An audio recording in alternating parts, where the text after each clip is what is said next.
माँ की सेवा में नफ़ा नुकसान कैसा। मम्मी जी, दोपहर का खाना बनाकर रख दी। रात और कल सुबह का खाना बनाने के लिए सरला को कह दी हूँ। कल दोपहर तक मैं आ जाऊँगी।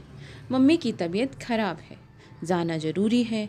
कनक सासू माँ सुनैना जी से बोली। ये क्या बहू, हमेशा हमेशा तुम मायके ही जाती रहोगी तो यहाँ की जिम्मेदारी कैसे निभाओगी। तुम्हारी माँ को भी सोचना चाहिए, बेटी के ससुराल में भी काम होता है। ज़रा सा तबीयत खराब हुआ नहीं कि झट से तुम्हें बुला लेती है। एक शहर में है तो क्या है, हर घर में काम होता है। अभी पिछले सप्ताह ही तो गई थी।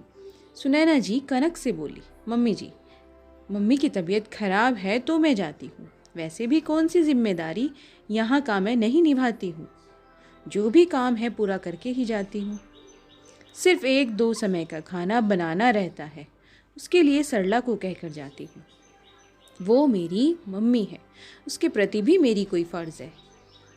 तो क्या हमारे नसीब में नौकर के हाथ का खाना ही लिखा है। तुम्हारे भाई भी तो है, उन्हें भी तो अपना फ़र्ज़ याद रखना चाहिए। तुम्हारा फ़ायदा ही क्या होगा। इस तरह तुम दौड़ दौड़ कर माँ की सेवा करती हो, लेकिन तुम्हारी माँ के पास जो भी है होगा तो बेटों का ही ना।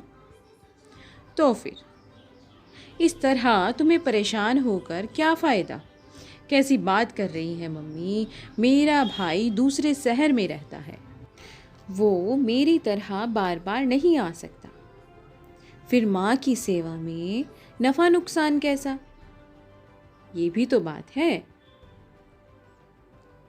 माँ माँ ही होती है, उसकी सेवा करने में हमें कोई शर्म महसूस नहीं होनी चाहिए। बचपन में जब मैं बीमार पड़ती होंगी तो मेरी माँ ये सोचकर तो मुझे नहीं छोड़ देती होगी ना कि इसका इलाज कराकर मुझे क्या फ़ायदा, ये तो एक दिन मुझे छोड़कर ससुराल चली जाएगी। जब माँ का प्यार नफ़ा नुकसान नहीं देखता तो माँ की सेवा में नफ़ा नुकसान कैसा। कल को हम लोग कहीं बाहर रहें और आपकी तबीयत खराब हो जाए, तब भी यह कहकर आपके पास ना आए कि आपकी सेवा में उसका क्या फ़ायदा। तो क्या आपको अच्छा लगेगा। निश्चित है मम्मी जी, आपकी बेटी भी आपकी सेवा में कभी अपना नफ़ा नुकसान नहीं देखेगी। सुनैना जी की आंखें खुल चुकी थी और अपनी गलती का एहसास भी उन्हें हो चुका था। कनक से बोली, अब जल्दी जाओ बहू, तुम्हारी माँ को तुम्हारी ज़रूरत है। हम लोग एक दो समय का खाना सरला के हाथ से खा सकते हैं, कोई बात नहीं। दोस्तों, हर चीज़ में नफ़ा नुकसान नहीं देखा जाता। जहाँ रिश्ते की बात हो उसमें तो बिल्कुल भी नहीं। मेरी कहानी आपको कैसी लगी कमेंट करके ज़रूर बताएं। और अगर आप हमारे चैनल पर नए हैं तो प्लीज़ चैनल को सब्सक्राइब करें। और कहानी सुनने के लिए आपका बहुत बहुत धन्यवाद। और ऐसी ही नई कहानियों को सुनने के लिए चैनल को सब्सक्राइब करें।